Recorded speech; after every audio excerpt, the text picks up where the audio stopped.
할렐루야. 주님의 이름으로 축복합니다. 오늘 복된 다락방 기도회죠. 다락방 기도회를 통해서 함께 만나게 돼서 함께 말씀으로 함께 은혜를 나누고자 청주에서부터 왔습니다. 청주에서 여기 안양까지 이렇게 먼지는 제가 처음 알았어요. 3시간 조금 넘게 걸렸거든요. 저는 얼마 전에 한 3년 전에 바로 위에 신림동에서 서울교회에서 사역을 하고 그리고 2018년에 청주로 내려가서 지금 사역을 하고 있는데 그때는 전혀 몰랐는데 지방에서 서울로 올라오는 게 수도권으로 올라오는 게 참 힘들더라고요. 오늘 아주 3시간 동안 우리 주일교회를 계속 되뇌이면서 오늘 우리 성도님들과 어떤 말씀을 함께 나눌까 깊이 묵상하면서 오는 시간이었습니다. 먼저 잠깐 기도드리고 함께 말씀을 나누겠습니다. 존귀하신 아버지 하나님, 복된 금요일 오늘 특별히 다락방 기도회로 함께 모여서 함께 말씀을 나누고 함께 기도하는 시간 갖게 하심을 감사드립니다. 코로나 이 시기를 맞이하면서 여러 가지 우리가 신앙생활에도 제약이 있고 우리의 삶에도 여러 가지 제약이 있는데 그 가운데서도 우리가 함께 기도하는 자리로 나올 수 있게 해주신 것도 감사드립니다.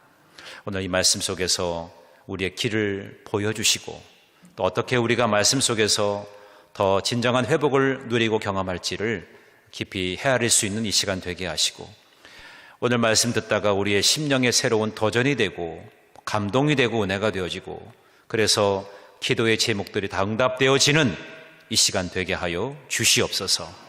성령께서 우리의 마음을 열어주시고 이 시간 마가의 다락방처럼 뜨거운 기도의 자리에서 하나님을 경험하는 복된 자리가 될 수 있도록 하나님 도와 주시옵소서. 감사드리오며 사랑이 많으신 예수님 이름으로 기도하였사옵나이다. 아멘. 할렐루야. 제가 방금 올라오기 전에 목양실에서 목사님과 우유 한 잔을 제가 함께 나눴는데 우유가 생각나서 여러분들은 어떤 우유 좋아하십니까? 우유 중에 여러 가지 우유가 있죠. 초코 우유도 있고 바나나 맛 우유도 있고 또 호두 우유도 있습니다. 흰 우유도 있고 여러분은 어떤 우유 좋아하십니까? 예? 우유 안 좋아하십니까? 여러 가지 우유가 있는데 제가 여러분들에게 우유를 드리려고 우유를 하나 가지고 왔습니다. 여러분 들어오실 때 마스크를 받으셨죠? 제가 여러분들에게 사랑의 빚을 진 게 있어서 마스크를 청주에서 하나씩 가지고 왔는데요. 이거는 그냥 덤으로 드리는 거고 원래 제가 여러분들에게 드리려고 하는 우유가 있어요. 이거는 유통기한도 전혀 없습니다. 상할 이유도 전혀 없고요. 항상 마시고 싶은 우유입니다. 그 우유가 뭐냐면 I love you. I love you. 자, 옆에 분 보시면서 인사 나눕니다. I love you. 네. 여러분 자주 이 우유를 드시기 바랍니다. 또 많이 좀 나눠주시기 바랍니다. 코로나 때이기 때문에 성도 간의 교제가 이렇게 원만치 않고 말씀으로 집중해서 듣는 거는 참 우리가 귀하게 받아들이고 있는데 성도 간의 교제가 많이 약화되다 보니까 서로의 사랑을 느끼지 못할 때가 참 많습니다. 그럴 때일수록 I love you, 우유를 많이 나누시고 드시는 여러분 모두가 되기를 축복합니다. 아멘. 우리가 살아가다 보면 부부가 참 아름답지 않습니까? 근데 대부분 다 그런 건 아니지만 통계적으로 볼 때 젊을 때 부부가 사진 찍을 때 하고 연세가 드실 때 사진 찍는 데가 조금 다르답니다. 젊을 때는 아내가 남편 쪽으로 이렇게 몸을 기울이면서 사진을 찍는데요. 그런데 나이가 들고 연세가 좀 지긋해지면 이제 남편이 아내한테 이렇게 기대고 사진을 찍는답니다. 대부분 웃으시는 거 보니까 거의 수긍을 하시는 것 같아요. 그러니까 부부는 서로에게 의지가 되고 또 힘이 되는 가장 가까운 사람일 것입니다. 그래서 예전에 부부를 이제 서로를 부를 때 어떻게 부르죠? 여보라는 말을 하죠. 여보, 당신 이런 말을 씁니다. 여러분 여보가 어떤 뜻인지 아십니까? 여보는 보배와 같다 이런 뜻입니다. 당신은 정말 나에게 보배와 같은 존재야. 그래서 부를 때 우리 남편들 뭐라고 부르십니까? 어이 이렇게 부르든가 아니면 뭐라고 부르시죠? 뭐 누구한테 소개할 때 뭐 집사람 이렇게 뭐 부르기도 하고 그러는데 여보라는 말이 참 귀한 말입니다. 내 가장 가까이 있는 사람을 보배와 같이 이렇게 느끼고 있다는 거 참 귀한 것 아니겠습니까? 여러분 아내나 남편 서로가 부를 때는 여보라고 부르시기 바랍니다. 당신은 나에게 있어서 보배와 같은 존재야 이렇게 부른다는 거죠. 또 당신이라는 말이 있죠. 당신 오늘 뭐 했어? 당신이라고 하는 것은 내 몸과 같다 이런 뜻을 가지고 있습니다. 참 귀한 말이죠. 여보나 당신 이런 말은 보배와 같고 당신은 정말 나와 같은 사람이야 이런 의미를 가지고 있는 것입니다. 그래서 서로에게 보배롭고 또 한 몸을 이루는 또 내 몸과 같은 존재이기 때문에 참 귀하고 언제 어디서나 내가 가장 어렵고 힘들 때마다 늘 곁에 있는 거죠. 그런데 다른 것은 다 해결해 줄 수 있어도 이 영혼의 문제, 영혼의 회복에 관한 것은 아무리 가까운 부부라도 이것을 해결할 수가 없습니다. 오직 이 영혼의 문제를 해결할 수 있는 분은 여호와 하나님 한 분뿐입니다. 그래서 우리가 하나님을 의뢰하고 하나님을 공경하고 섬기는 이유가 바로 여기에 있습니다. 하나님은 내 영혼의 상태를 아시고 오늘 여러분 이 자리에 나오셨을 때 여러분 안에 기도의 제목을 가지고 있을 겁니다. 오늘 여러분 기도하시면서 그 제목에 대해서 하나님께로부터 응답받는 귀한 시간 되기를 간절히 바랍니다.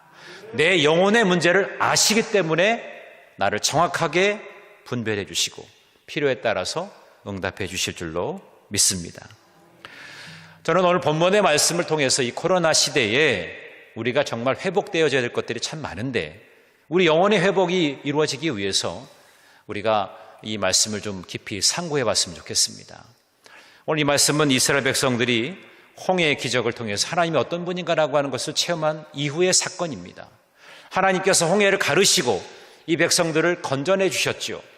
그래서 이들이 광야로 나와서 이제 젖과 꿀이 흐르는 가나안 땅으로 가게 되어지는데 그 과정에서 그들이 먼저 이 홍해의 사건을 경험하면서 하나님의 크고 놀라우신 그 은혜를 체험했습니다.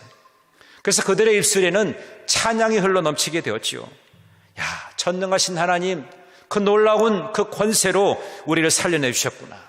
그 감격스러운 기쁨과 환희, 그것으로 찬양을 하였습니다. 여러분, 우리의 삶에도 가만히 살펴보면 때로 고난하고 또 힘들 때마다 하나님의 은혜를 떠올려 보게 되죠.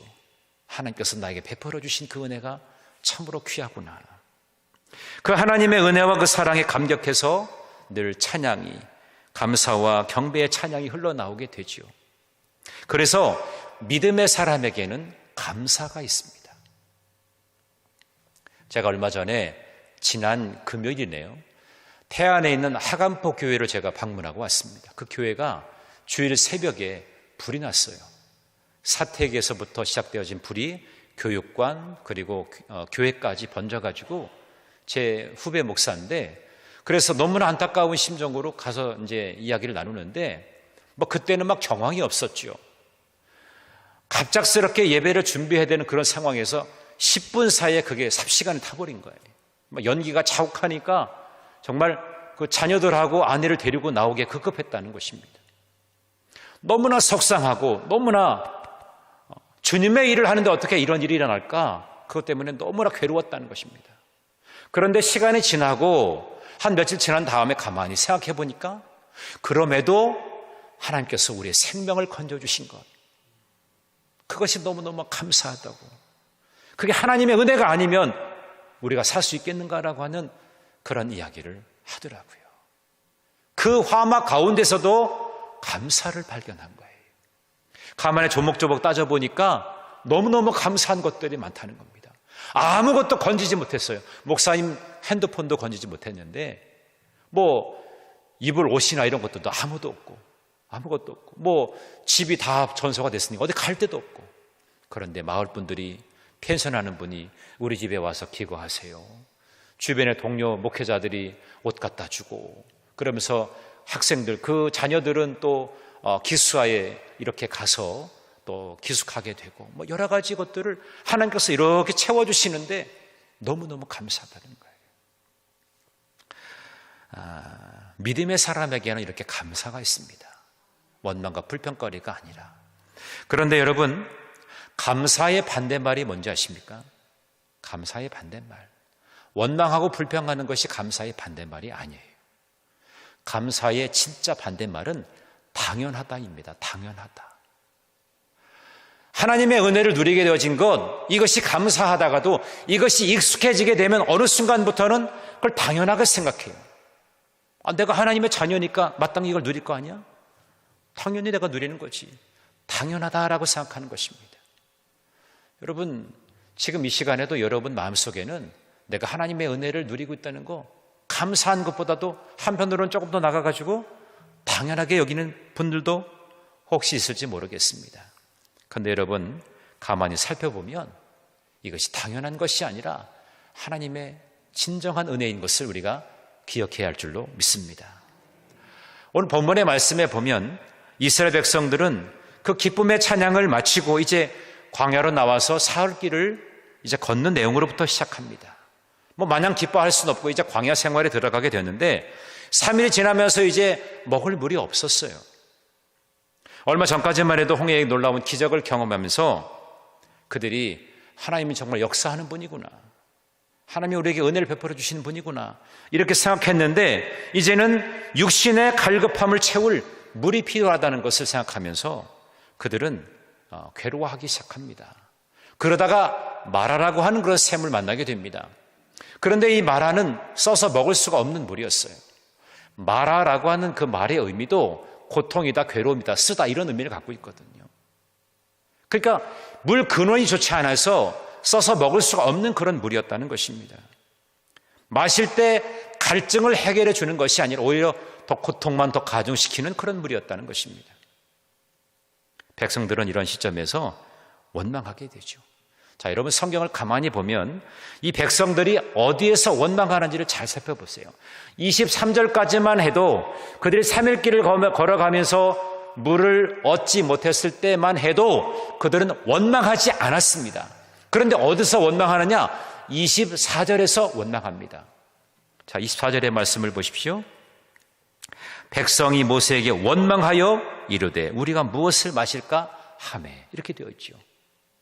3일 길을 걸어가면서 물을 마시지 못해서, 물을 얻지 못해서 원망하거나 불평한 적은 없었는데 마라를 만나면서 먹지 못할 이 쓴물 때문에 이들이 원망하게 된 것입니다.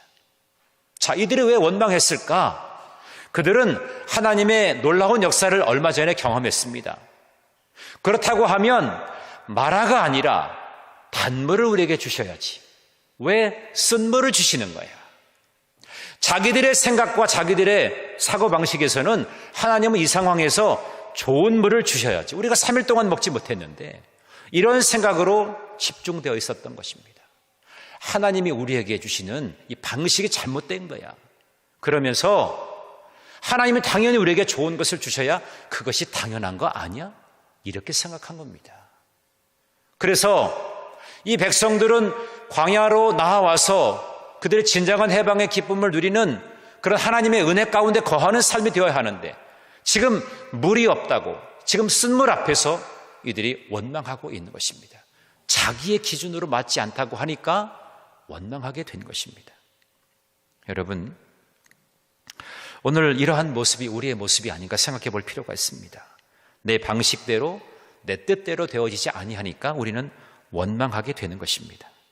그런데 이러한 이들은 하나님의 뜻을 잘 깨닫지 못하기 때문인 것입니다.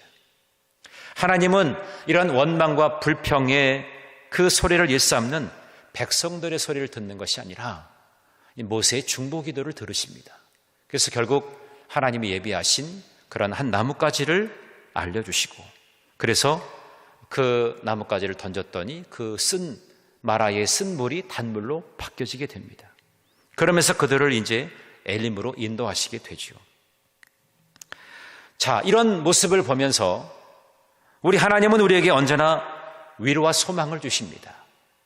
때로는 간사하고 연약함에도 또 원망투성인 우리를 당신의 백성 삼아주시고 끊임없이 연단하시면서 치료하시는 그 하나님을 우리가 만날 수가 있게 되는 것입니다. 그러면서 오늘 26절에 뭐라고 말씀하십니까? 나는 너희를 치료하는 여호와다. 그렇게 말씀하고 계십니다. 오늘 이 저녁에 여러분 뜻대로 되지 않아서 원망하고 불평한 것들이 참 있을 것입니다. 그런데 가만히 따져보면 그 안에도 너무나 많은 은혜의 조건들이 참으로 많은 것입니다. 오늘 이 말씀 속에서 우리에게 주는 교훈이 뭘까? 이거를 여러분들이 한번 생각해 보시면서 진정한 회복을 하나님 안에서 만나시게 되는 여러분 모두가 되기를 간절히 바랍니다. 첫 번째로 우리는 하나님의 백성에게도 시험은 찾아온다는 것입니다. 여러분, 시험을 좋아하는 분이 있을까요? 시험을 좋아하는 사람은 없어요. 왜? 시험은 고통이 따르기 때문입니다. 끊임없이 자신과의 그 싸움을 감당해야 되기 때문에 이 시험은 참 어려운 것입니다. 어찌 보면 우리의 인생이라고 하는 것이 아마도 시험의 연속일 것입니다. 오늘 이스라엘 백성들도 22절의 말씀을 보니까 사흘길이나 걸었지만 물을 얻지 못했다, 이렇게 말씀하고 있습니다. 이 백성들은 하나님의 은혜를 경험했고 홍해의 기적도 맛보았고 그래서 늘 의기양양했고 자기들 앞에는 탄탄대로가 열려져 있을 거라고 그렇게 생각했습니다. 그런데 그들에게 그렇게 마냥 탄탄한 대로가 열려진 것은 아니었습니다. 그들에게 이렇게 광야로 나오면서 먹을 물을 얻지 못하고 이 마라를 통해서 그들은 큰 시험거리를 만나게 된 것입니다. 예수님도 요한복음 16장 33절에 이렇게 말씀합니다. 세상에서는 너희가 환난을 당할 것이다. 그러니까 하나님은 우리에게 환난을 면해 주시는 것이 아니라 환난을 당하게 된다라고 말씀을 하신 거죠. 늘 평안하고 또 안정적이고 또 뭔가 늘 잘 되게 되어지면 때로는 아니랄 수가 있어요. 그래서 우리를 흔들어 깨우시기 위해서 하나님은 때로 우리에게 시험을 주실 때가 있습니다. 그 고난을 통해서 우리는 하나님의 뜻을 발견하는 것이죠. 그래서 오카나 목사님이 예전에 책을 썼는데 고통에는 뜻이 있다, 이런 책에서 뭐라고 말씀하시냐면 고난은 변장하고 찾아오는 하나님의 축복이다, 이렇게 이야기를 했어요. 우리에게 복을 주시기 위해 찾아오시는데 하나님은 변장하고 찾아오신다. 그것이 고난이다, 이렇게 이야기를 했습니다. 여기서 우리는 하나님의 더 깊은 뜻을 발견할 수가 있다는 것입니다. 그러니까 여러분에게 지금 고난이 찾아오게 될 때 하나님은 나를 더 존귀하고 더 귀하게 쓰시기를 원하시는구나, 이것을 여러분이 발견할 수 있어야 됩니다. 지금 우리는 코로나를 겪고 있습니다. 코로나에 대해서 우리가 많이 해석을 하고 있지만 궁극적으로 이 코로나가 우리에게 보여주고 있는 신호는 뭡니까? 우리가 깨어서 기도할 때가 됐다는 것을 알려주는 신호입니다. 너무나 안일하고 너무나 나태한 대한민국의 교회들이 다시금 일어나게 되고 세상에 빛이 되고 소금이 되도록 다시금 그 영이 깨어나도록 하기 위한 하나님의 신호가 아닐까, 우리는 그렇게 봐야 된다는 것입니다. 마냥 불편하다고, 어떤 분은 아마 그럴 겁니다. 지금 아마 댁에서 또 실시간으로 영상을 통해 예배드리시는 분도 교회 안 가고 집에서 편안하게 예배드리니까 얼마나 좋은지 몰라, 아마 그런 분도 있을지 모르겠어요. 그런 우리의 안일함에 대해서 다시금 깨우시는 거죠. 이럴 때일수록 더 나와서 기도하고, 그래서 이것이 진정으로 회복되어지면서 다시금 우리의 첫사랑, 주님과 첫 번째 만났던 그 첫사랑을 회복하라고 하는 하나님의 신호라고 우리는 보아야 할 것입니다. 여러분, 우리가 왜 다락방 기도회에 모였습니까? 주님과의 그 첫사랑, 그 첫 경험, 그것을 우리가 다시금 되새기기 위해서, 다시금 회복하기 위해서 여러분 나오신 거 아니겠습니까? 그래서 이 고난이 올 때마다 하나님께서 나를 더 존귀하게 쓰시기 위해서 나를 이렇게 기도의 자리로 부르시는구나, 이렇게 생각하시는 여러분 모두가 되기를 바랍니다. 김기동 집사님이라고 예전에 고구마 전도왕으로 유명했던 분이 계십니다. 지금은 목사님이 되시고 지금 미국에서 목회를 하고 계세요. 그분이 사업을 하다가 부도가 났어요. 근데 부도가 나가지고 하나님께 예물을 드리는데 부도 감사 헌금 이렇게 해가지고 헌금을 드렸대요. 여러분, 부도 났다고 해서 부도 감사 헌금 드린 사람 보셨어요? 전 그 믿음이 대단하더라고요. 어떻게 부도가 났는데 그걸 감사의 조건으로 삼아서 헌금을 드렸을까? 그런데 그 대회 때 이제 목사님이 헌금을 이렇게 이야기하는데 부도 감사 헌금 김기동 집사, 그러니까 목사님도 이야기하다가 깜짝 놀라고 교인들도 당황스러웠던 겁니다. 그런데 그 마침 그때에 그 예배에 참석했던 분 중에 사업을 구상하고 사업 파트너를 좀 만나려고 하는 그런 분이 계셨는데, 저 부도난 그 어떤 집사님이 부도 났다고 해서 감사헌금 드린 저 정신이라면 내가 저 사람하고 파트너가 돼야 되겠다. 그래서 그 사람을 대동해서 사업을 같이 하게 되었다는 사실이에요. 자기가 부도가 났지만 오히려 더 신실한 동역자를 만나는 계기가 되었다는 것입니다. 고난이 왔지만 오히려 그 고난은 자기를 더 키우는, 더 성숙한 주님의 자녀로, 그리고 좋은 파트너를 만나게 되는 그런 계기가 되었다는 것입니다. 그래서 그분이 이런 이야기를 했어요. 내가 하나님의 뜻을 구하면 하나님께서 내 일을 책임져 주신다. 그런 이야기를 했습니다. 하나님의 뜻, 이 고난 속에서도 나를 향한 하나님의 뜻이 계실 거야. 그래서 그 뜻을 구하면서 하나님께 그 정성을 다해서 드렸더니 하나님께서 내 일을 책임져 주시더라라고 하는 것입니다. 여러분, 우리 모두에게 다 고난이 올 수 있습니다. 시험이 올 수도 있어요. 우리가 환난이 없는 것이 아니라, 면함이 아니라 우리는 환난을 당하지요. 그러나 그 고난도 넉넉하게 이겨나갈 수가 있는 것은 주님께서 나를 향한 뜻이 계시다라고 하는 겁니다. 이거를 우리가 잊지 않게 되기를 간절히 바랍니다. 또 하나는 이 이스라엘 백성들 통해서 우리가 알 수 있는 것은 그들에게 두 가지의 고질적인 병이 있었어요. 질병이 있었습니다. 첫 번째는 영적인 건망증이 있었습니다. 건망증. 여러분, 건망증이 뭔지 아시죠? 혹시 여러분 건망증과 치매가 좀 다르다는 거 여러분 아십니까? 건망증은 가만히 있어봐, 내가 열쇠를 어디다 놨지? 이 앞에다 놓고 열쇠를 어디다 놨지? 이게 건망증입니다. 근데 치매는 열쇠를 붙들고 이게 무슨 열쇠지? 이게 치매예요. 가지고 있어도 모르는 게 치매입니다.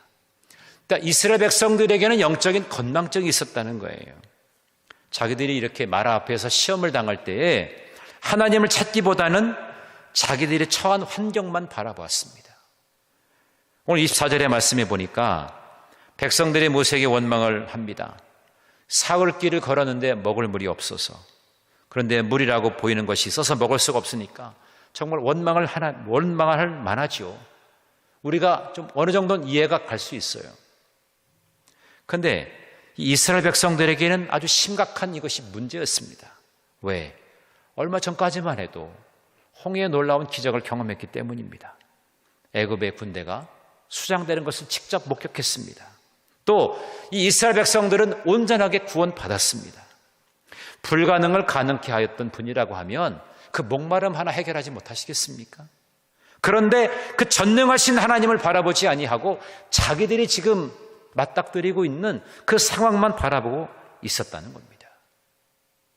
여러분, 한번 따라해 볼까요? 하나님의 은혜를 잊으면 불평과 원망의 소리가 커진다. 여러분, 그래서 하나님의 은혜를 잊어버리게 되면 불평과 원망이 자꾸 커지는 거예요. 여러분, 신앙생활 하다가 주변 분들 중에 불평하고 원망하는 분들이 많으면 하나님의 은혜를 자꾸만 잊어버려서 그래요. 은혜의 결핍으로부터 오는 그런 증상이 원망하고 불평하는 거예요. 교회도 보면 우리 주일교회는 주님이 일하시는 교회이기 때문에 항상 불평이나 원망이 없으시잖아요. 아멘이시죠? 전 부러운 것이, 여러분 좋은 목사님 모신 것이 여러분 얼마나 부러우십니까? 여러분이 부러운 게 아니고 제가 부러운 거예요. 제가 참 존경하는 목사님인데 이렇게 주일교회 오셔서 여러분들에게 또 생명의 꼴을 먹이시면서 사역하시는데, 야, 우리 성도님들 얼마나 참 좋을까? 제가 부럽더라고요. 네. 좋은 꼴을 먹을 수 있다고 하는 거 참 놀라운 복인데, 근데 이 은혜를 자꾸만 잊어버리게 되어지면 불평하고 원망의 소리가 커지게 되는 겁니다. 하나님의 은혜로 달궈졌던 내 영혼이 그 불이 꺼지고 식어지기 때문에 이 원망이 생겨나게 되는 것입니다. 그래서 원망과 불평이 좀 많아진 사람, 그 주변 여러분 절대로 가지 마세요. 이 전염성이 상당히 크거든요. 코로나보다도 더 심각하게 아주 급속도로 전파가 되는 것이 바로 원망하고 불평한 사람들 곁에 있는 겁니다. 그래서 여러분, 순간적으로 하나님 은혜에 대한 건만증 환자가 되지 마시고 늘 언제나 내가 상황을 바라보는 것이 아니라 상황을 온전하게 회복시켜 주시는 그 하나님을 바라보시는 여러분 모두가 되기를 간절히 바랍니다. 제가 첫 목회를 강원도 정선으로 나갔습니다. 저희 아버님이 목회를 하셨고 남부연에서 그래도 중진 목사님으로 부흥단 단장까지 하시는 목사님이세요. 그 정도면 저희 동기들 중에도 제가 이제 제일 먼저 목회 나갈 거라고 생각했고 좋은 교회를 맡아가지고 목회 나갈 거라고 생각했습니다. 그런데 제가 제일 끄트머리로 나갔고 강원도 정선에서도 제일 끄트머리에 있는, 제가 가니까 교회는 없고 교회 터만 있고 주택 하나만 있는 그런 교회라고 있더라고요. 저희 아버님이 강원도에 놀러 가자 그러고서 갔는데 그날이 인사구역회였었어요. 난 전혀 몰랐는데, 그러니까 내가 가야 되는, 내가 부임해야 되는 그런 상황이었는데 교인 딱 한 명, 할머니 한 분 계시더라고요. 그런 데로 갔습니다. 교회가 없으니까 교회를 건축해야 되지 않습니까? 열심히 저희가 그동안 모았던 거 다 털어가지고, 그래도 모자라지요. 그래서 대출을 받고 그러고서 교회를 건축했는데, 아버님이 이곳으로 보냈으니까 아버님도 좀 책임을 지셔야 되잖아요. 그래서 저희가 1997년에 목회를 나갔는데 이제 98년 1월 1일에 저희가 아버님 댁에 가가지고 좀 도움 요청을 하려고 딱 가는 중에, 사실은 연락도 안 하고 깜짝 놀래드리려고 그렇게 해서 갔습니다. 가다가 평창 미탄이라고, 이름이 조금 그렇죠. 미탄, 뭔가 미끄러질 듯한 미탄에서 저희가 이 자동차가 미끄러져 가지고 논에 굴른 거예요. 그때 저희가 뭐 큰 차였으면 괜찮았을 텐데 티코, 아주 조그만 차를 타고 갔는데 그 차를 타고 가다가 저희가 전복사고가 났습니다. 제 아내하고 저하고 우리 큰아이, 그때는 100일 조금 넘었을 때였는데 완전히 차가 완전히 엉망이 됐죠. 근데 저희 몸은 아주 크게 다치지 않았어요. 그래서 저희가 놀래켜 드리려고 가려고 했다가 진짜 놀래켜 드렸어요. 사고가 나서. 그래서 집에도, 부모님 댁에도 못 가고 거기서 다시 저희 강원도 우리 집으로 다시 되돌아와야 했습니다. 그러고서 가만히 있는데 가만히 생각해 봤습니다. 우리에게 왜 이런 일이 생겨났을까? 하나님의 은혜를 생각했다면 이렇게 조급하게 너무 서둘러서 이렇게 도움을 구하려고 하지 않아도 될 텐데, 기도하지도 않고 하나님의 은혜로 우리가 여기에 목회를 나왔으면 행복하고 기쁨으로 해야 되는데, 그저 우리가 채워지지 않은 거 빨리 어떻게 좀 되어지기를 바라는 마음으로 그렇게 했던 거에 대해서 우리가 다시 한번 되돌아보는 계기가 되었다는 겁니다. 그래서 그때부터 우리가 기도하기 시작했어요. 하나님, 우리가 그동안 하나님의 은혜를 까먹었던 것, 잊어버렸던 것 다시금 회복하게 하여 주옵소서. 그 하나님 은혜에 대한 회복을 위해서 기도를 드렸어요. 그랬더니 우리가 도움을 요청하지 않아도 어디서 알고 이곳저곳에서 건축원금을 보내주시고 해서 그 해에, 1998년 그 해에 모든 것을 다 해결하는 그런 은혜를 입게 되었습니다.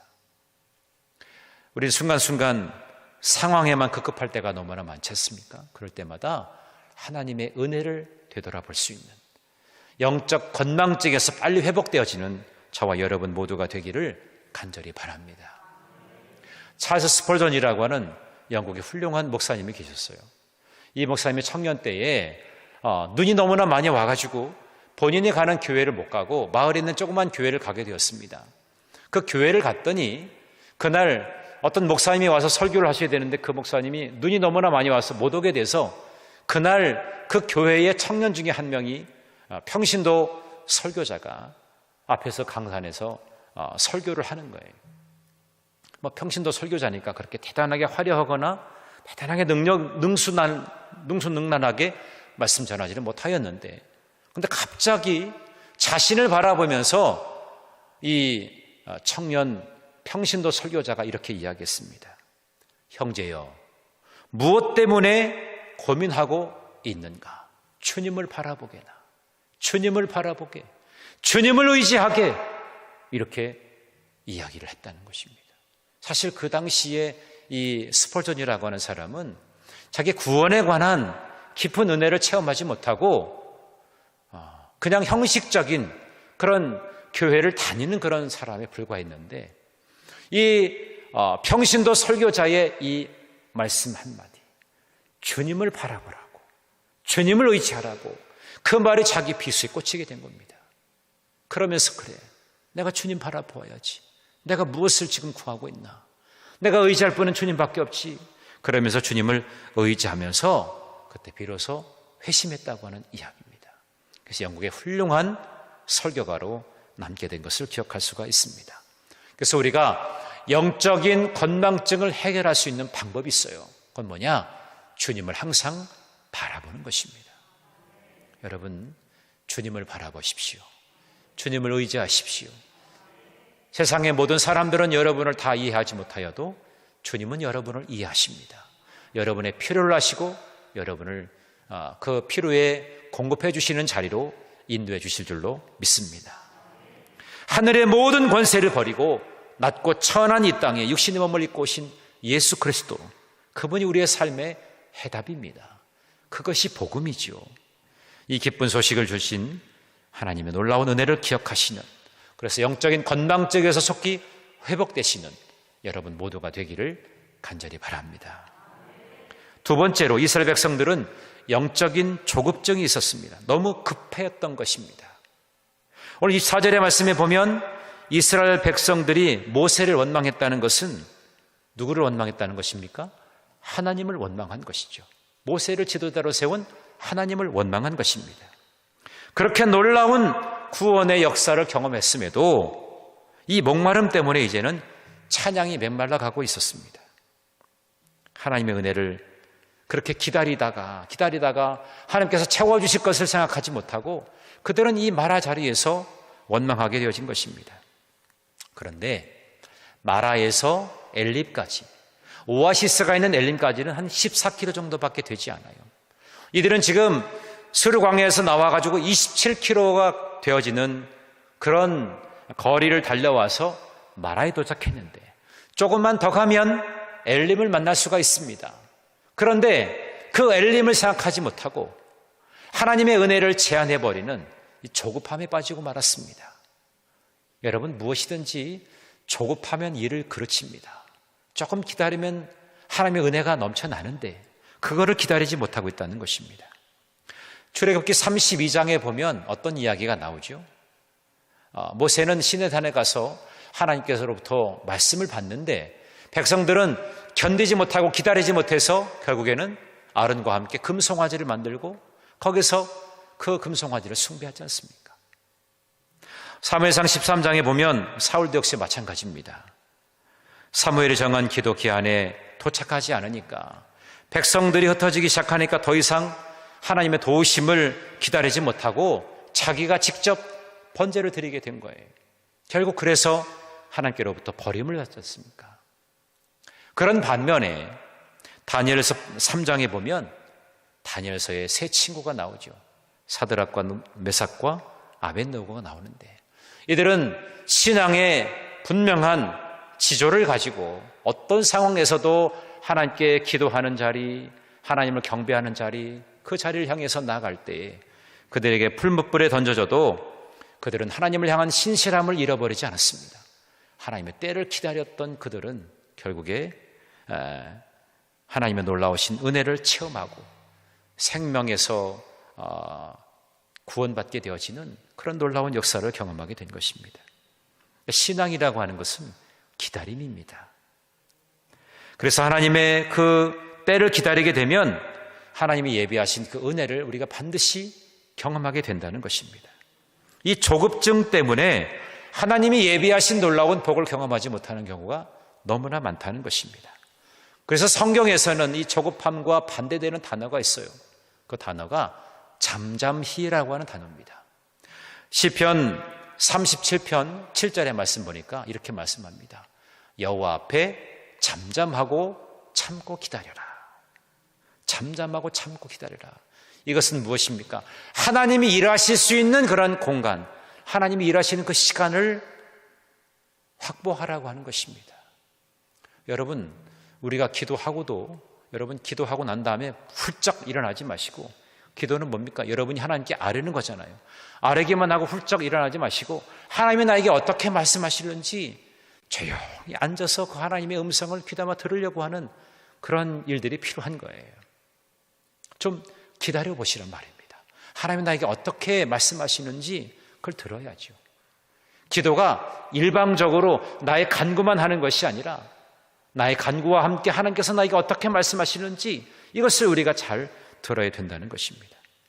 그래서 우리 주일교회 모든 사랑하는 성도님들은 이 영적인 조급함에서 해결하고, 그래서 잠잠히 기다리면서 하나님께서 일하시는 것을 경험하시는 여러분 모두가 되기를 간절히 바랍니다. 그래서 우리는 세 번째로 우리를 회복해 하시는 하나님을 만나야 되겠습니다. 하나님은 모세의 중보기도를 들으시죠. 백성들은 원망의 소리를 높였지만 모세는 기도를 하는 지도자였습니다. 하나님께서는 마치 모세가 부르짖어 기도하는 것을 기다린 것처럼 모세에게 한 나무를 가리키시고 그 물을 쓴 물에 그걸 던졌더니 쓴 물이 단물로 변화시켜 주셨죠. 우리 인생의 쓴 물을 단물로 변화시킬 수 있는 한 나무, 결국 이것은 바로 예수 그리스도의 그 십자가가 아닐까, 이렇게 우리가 생각해 볼 수가 있습니다.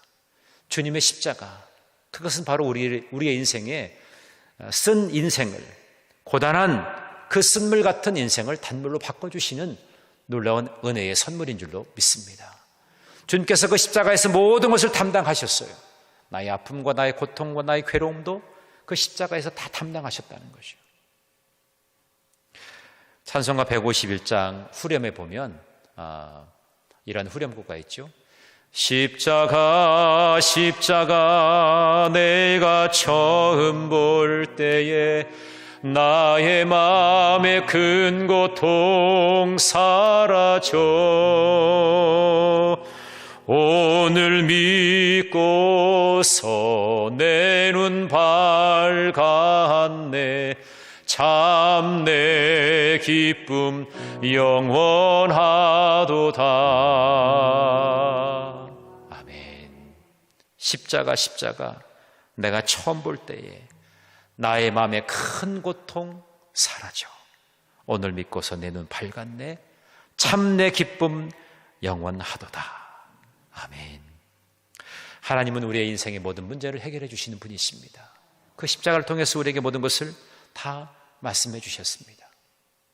오늘 그래서 26절에 보니까 나는 너희를 치료하는 여호와임이라 이렇게 말씀하고 계십니다. 그러면서 하나님은 우리에게 말씀을 주시죠. 율례와 법도를 주십니다.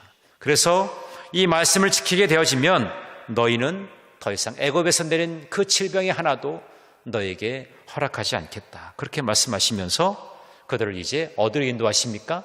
엘림으로 인도하시죠. 엘림이라고 하는 것은 오아시스와 같은 곳입니다. 엘림의 뜻은 나무 숲이 있는 곳이다. 큰 나무다. 이런 뜻을 가지고 있어요.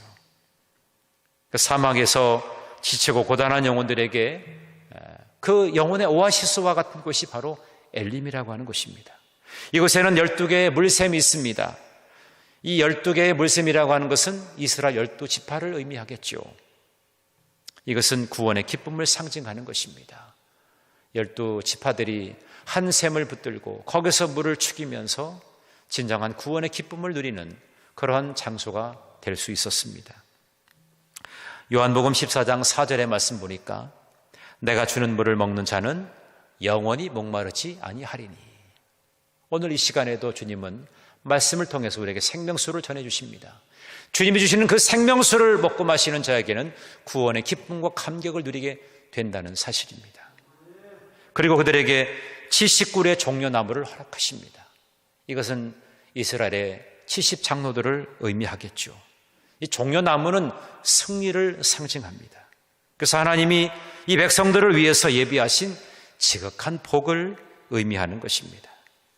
그 습과에 물을 마시고 그 그늘에서 편안히 쉬고 있는 이 백성들의 모습을 여러분 떠올려 보십시오. 그들에게 진정으로 이제 쉼의 자리, 안식의 자리로 초대하는 모습을 볼 수가 있습니다. 마라라고 하는 곳은 써서 고통이어서 떠날 수밖에 없는 곳이었지만 엘림은 정착하는 곳이 되었습니다. 그래서 이 백성들이 이곳에서 참된 기쁨을 누리는 자리가 된 것입니다. 오늘 여러분, 우리는 이 엘림 가운데서 우리는 주님의 음성을 듣습니다. 어쩌면 지금 우리가 겪고 있는 이 코로나 시기는 마라와 같을 수도 있습니다. 고통이죠, 쓰죠, 괴롭죠. 때로 우리 사이에서도 원망이 생겨날 수도 있습니다.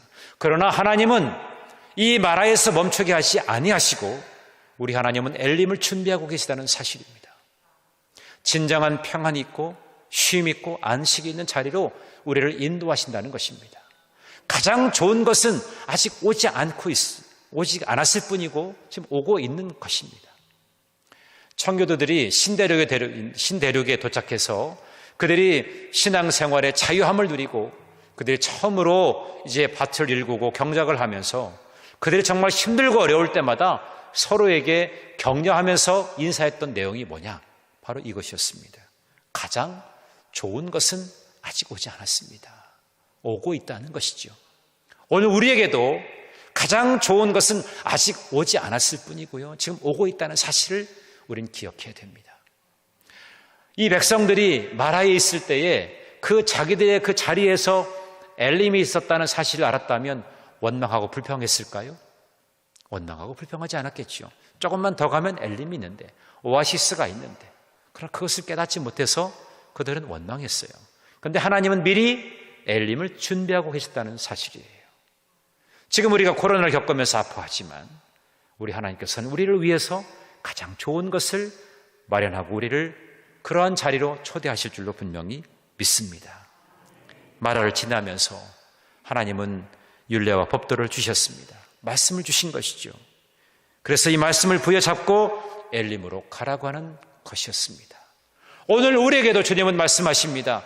너희들이 다른 것을 바라보지 말고 나를 바라보고 주님을 바라보면서 말씀을 부여잡고 엘림을 향해서 달려가라고, 거기에 진정한 회복이 있다고 우리에게 말씀해 주는 것을 우리가 기억해야 할 것입니다. 오늘 이 자리에서 진정으로 회복을 원하신다면 주님을 바라보십시오. 주님 바라보면서 여러분이 간구할 때 여러분의 간구가 응답이 되어지고 더 나은 것이 여러분 더 가까이 올 수 있는 그런 날이 분명히 있게 될 줄로 믿습니다. 엘림을 향해서 때로 여러분 이제까지 지내오시면서 여러 상처도 있고 또 마음의 고단함도 있었을 테고 여러 가지 또 가정이나 여러분 직장의 일터에서 여러 가지로 힘든 것도 있었겠지만 그 마라와 같은 환경을 바꿔주셔서 엘림으로 초대하시는 진정한 회복으로 우리를 이끌어주시는 그 주님을 만나시는 여러분 모두가 되시기를 간절히 바랍니다.